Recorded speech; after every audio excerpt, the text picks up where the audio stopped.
Let's talk. Giles Brown.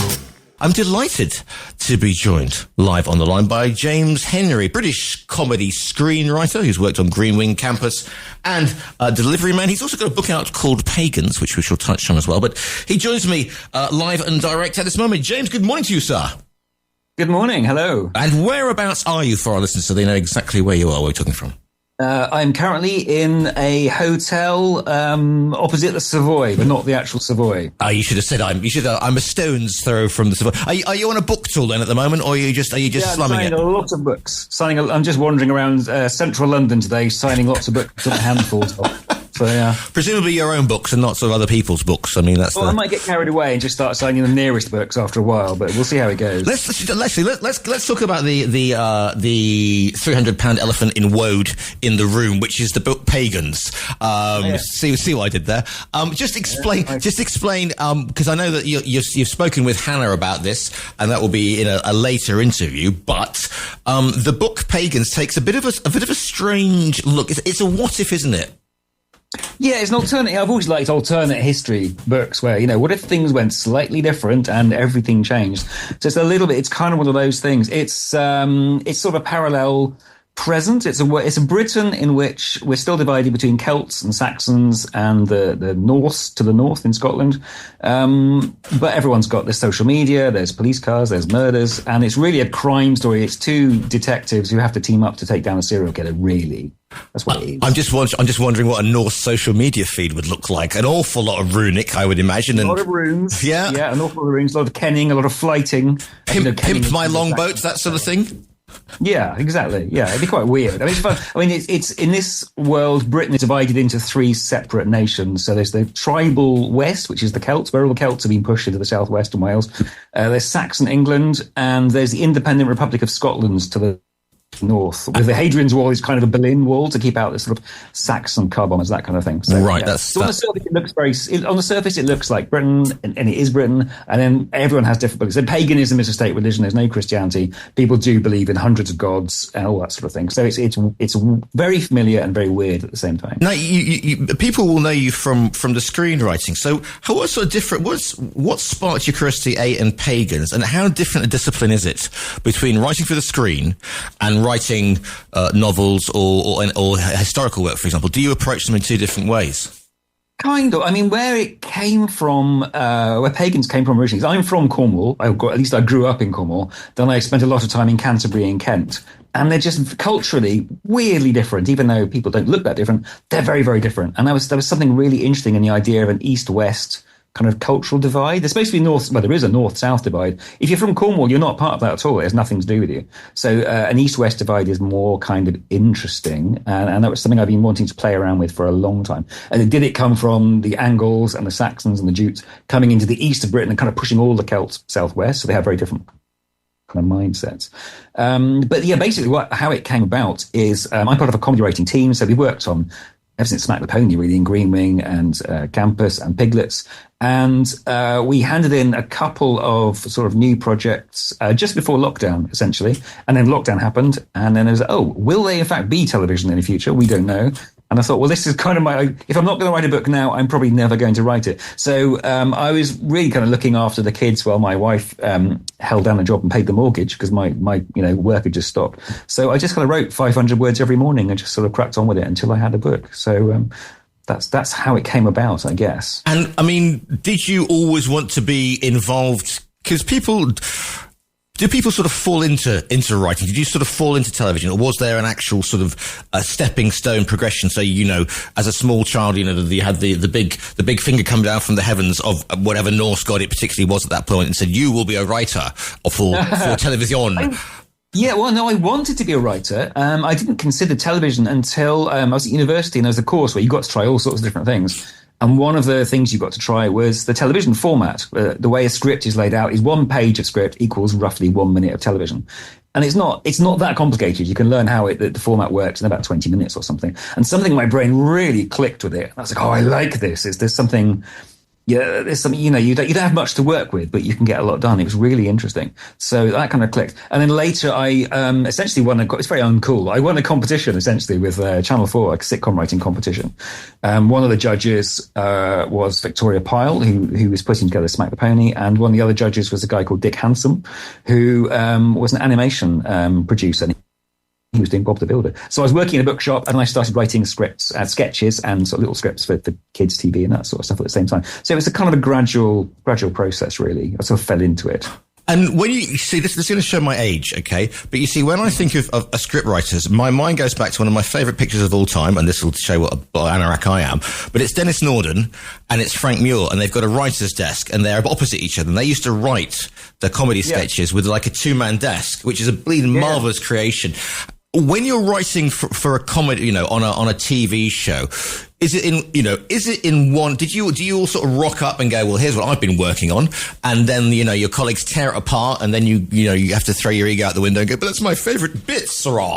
Or does the process take a week? And obviously, as writers, because I've been there to scribble a bit, we as Douglas Adams said, I love deadlines. I love the whooshing sound they make as they fly overhead.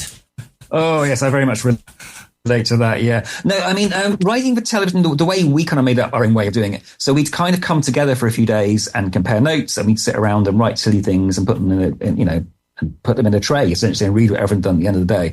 And then we go away and write our own stuff for kind of weeks on end, and then we sort of come back again. So it's a little bit of a hybrid of the American way of doing it, but they have awful lot more money, and our slightly weird British, sociopathic kind of way of doing it. So it's a bit of the best of, in a way, the best of both worlds, apart from the money. It's not money, but the sort of fun aspect is definitely there. Yeah. So it's all very collaborative, and you're kind of trying to outdo each other sometimes with the jokes and who can do the best funny bit about this particular idea, and that's really great. I enjoy that. And when you're writing for a series, for example, for an 8 episode or something like that, a comedy. I mean, are you writing? Is it in one big hit, or are you writing as the week goes by? And if so, does the public opinion, if you're getting feedback on what you've written already, presumably that must put an awful lot of stress on you, because if it's not hitting the mark, then you think, oh, blimey, I better be funny. And if it is hitting the mark, it's the difficult second album syndrome, i.e., how am I going to reproduce that one? Yeah, no, it is. I mean, it's all written long before it goes out, so that's not a problem. Yeah, I mean, it's weird with reviews. You can just immerse yourself in reviews and live or die by the next sort of Twitter comment. But after a while, you just go, I forget it, and you just sort of tune it out, or you tune back in every now and then and go, well, some people hate it, some people like it. It's fine. You can't live or die by that. But surely, if you've had work out there in the public domain, I've always laughed because if you've been an actor, a painter, a writer before social media, and you've got panned by people, then in this modern age of social media, it's water off the proverbial back, because we've already had that, because we've been writing in the public domain before people started getting clobbered on whatever social media they happen to sort of indulge themselves in. Oh, no, absolutely. I mean, I've got friends who write, proper historical dramas, and people get very angry with them because the buttons are in the wrong place, and, things like that. But I'm like, well, try writing comedy, because they hate you. If they don't like it, they really hate you. And I'm the same. If I watch something that's comedy, and it's not to my taste, I get quite cross. If I watch a drama and it's not my cup of tea, I'll just turn over or watch something else. I'm not that bothered. But people have such a personal reaction with comedy, which is really interesting, and I have it as well, so I'm not judging. But yeah, there's something about a comedy, you sitting down to watch comedy and you don't like it, and it just strikes to your heart, and these people must hate you. It's a weirdly personal relationship. On the other hand, if people like it, they really, really like it. So it's, it swings around about. Here's a curveball for you, James, and I'm very sorry, but you look like you're sitting comfortably, so here we go. Actors. Yes. A necessary evil, obviously. Because I'm just thinking, have you ever sat down and you've written, do you write? Have you written with a particular actor in mind? Does the director change it? Do you think I'd like this one to be, sort of quasi Ray Winston? I mean, how do you write for an actor? Do you have one in mind? And have you ever written? You don't have to name names. Have you ever written a part and then gone, I kind of see what the director's going to go do that, but I wanted it to be Audrey Hepburn, and you've given me the Vivian. Well, no, it's if I'm writing something on spec, like something that no one's asked for, I just want to write a film script or something like that, I find it very useful to get an actor's voice in my head. So it's not so much the look, it's the rhythm of the way they speak. So I might start writing something and going, oh, hang on, this is Simon Pegg in Shaun of the Dead, this is very much his little voice patterns and rhythms and that. So the rhythm is really, really important. By the time I finish writing it, it's that character's probably become their own person. And I kind of lose interest once the script's done anyway. I'm not a producer or a director. Once the script's done, I just want someone else to go and deal with it. And I've been very lucky because with Green Wing and the other things I've written, the stuff has come out pretty much as I heard. I don't tend to see things visually, but I could hear them. And the rhythm has always been bang on. The way we did Green Wing is we would write a scene, then we'd go down into the basement of Talkback, who produced it, and it'd be like Mark Heap and Steve Mangan and Tamsin Gregg and people. And to varying degrees, they'd read it out, and some of them would improvise and muck about and take things out and things. I think it's great. And you go back and you write that back into your script. And if you're someone like Mark Heap as well, who's so funny, you quite often just take out entire lines because I don't need this line. I've just got Mark Heap raising an eyebrow, and that's really funny. And he says everything you need to say. You don't need my dialogue cluttering it up. It's absolutely fine. So it's very, very collaborative, and you can't be precious with comedy, I don't think. And then when they go out to film, because digital video is cheap, they'll do the same thing. They'll do the scene as written, and then they'll muck about and kind of have another go at it. And that was very specifically how we did it with Green Wing. We haven't quite done that the other way. And it's Stephen Mangan and Mark Heap and people who just want to feed them stuff and then watch them go mad and have a fantastic time. It's great. I mean, this must be one of the things as well I remember the people say, what sort of actor do you want to be? And the people say, I want to be Shakespearean. And I say, I want to be a working one, simple as that. And when it comes to writing, you just want to be a working writer. So I used to edit magazines, and I had some journalists who go, my God, you cut my third paragraph off, and how could you do this to me? And it's like, well, you had to do this to fit the bleeding thing because you were going on about the same thing. How important is it not to be precious about your stuff? You can't be precious at all about it. I mean, you've got to have some integrity. This is why I think I write stuff to make myself laugh or to write what I'm interested in. And then you care about it. And if you're standing up for something, you really are. If you're writing something that you don't care about, you don't care. It doesn't matter. People cut bits off it. You go, I'm not really that bothered. If it's comedy that I care about, I will fight for a particular line and go, look, it needs to be there because it doesn't quite work without it. But comedy's very collaborative. You have to, what's that? You have to kill your darlings. you have to let things go. And also, this time is so tight. Like this ITV thing we're writing for is 22 and a half minutes per episode. And it's not ensemble show. No one's going to get enough lines that they're happy. You've got so little, which is what I like. I like the challenge of it. You've got so little time to get stories across and make people laugh as well. It's a really fun technical challenge at the risk of sounding a bit dry. Yeah. I'm one of the people that I've interviewed several times because he's quite easy to get. It's a guy called Damien Lewis, and he's a military historian. He's written all these SAS books, and he's got this fun, he writes in a chapel, and his writing room is the pulpit, which I think is, he's got my life basically. Good Lord. I know, indeed. And he churns these books out, but he likes being a writer because outside bad, inside good, because that's the writer's thing. And then he went and then he wrote The Ministry for Ungentlemanly Warfare, which was picked up by bleeding Guy Ritchie, producer. Guy Ritchie, I love that film. Exactly, and it was a massive success. And he had to go to New York and do the red carpet, and he said, I have never been so uncomfortable in my life as they're all standing around being lovies, and there's this he's a writer, so he'd like ourselves. I'm not wearing my glasses now, but he's got his glasses on. He's slightly disheveled, like we often are. James, how do you handle the public adoration and all those red carpets?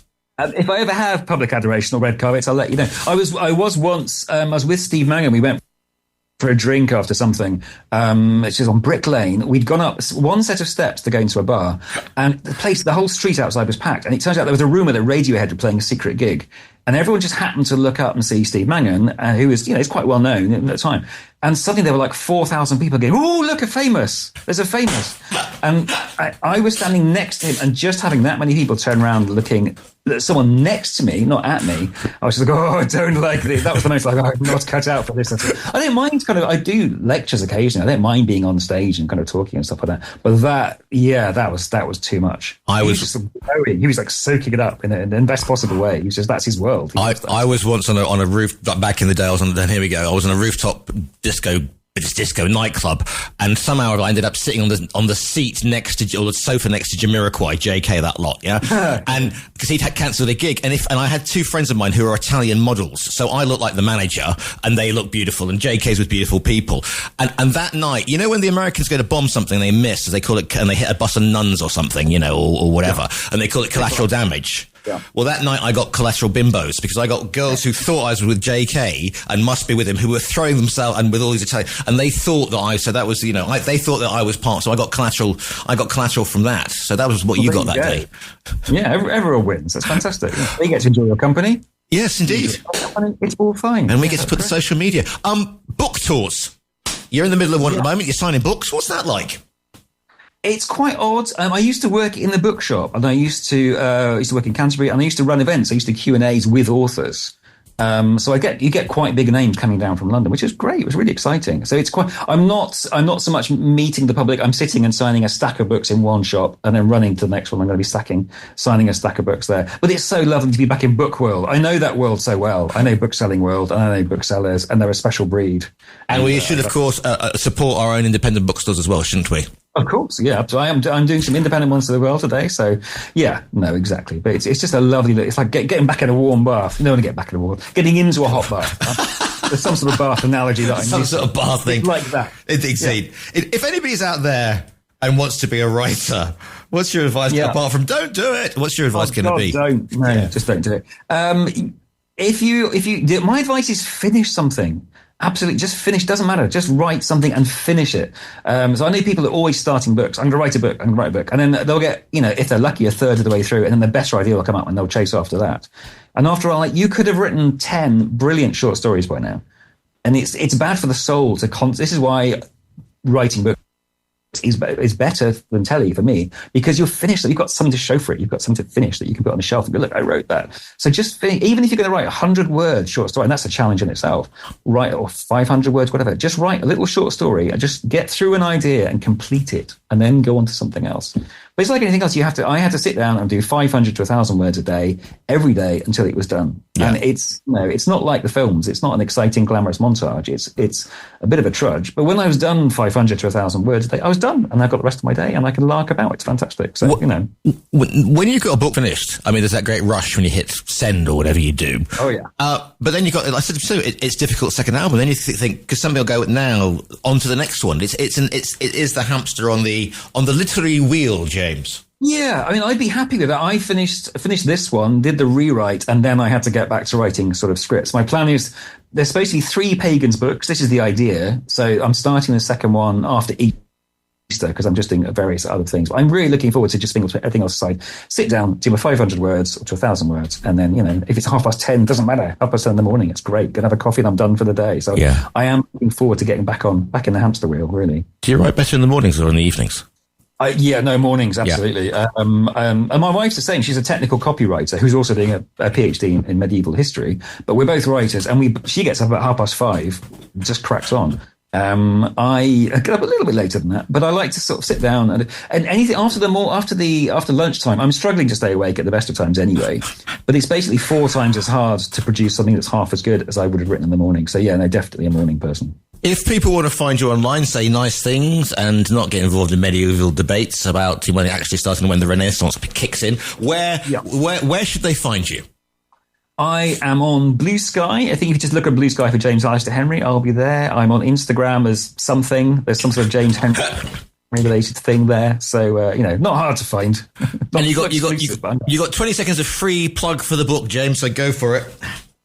Buy the book. It's got a beautiful cover. Some of the words are nice. There's no refunds. Super duper. And you can also order it via our own virtual bookstore. The book is called Pagans. James Alistair Henry, but I call him James Henry. Thank you so much for your time today. My pleasure. Thank you.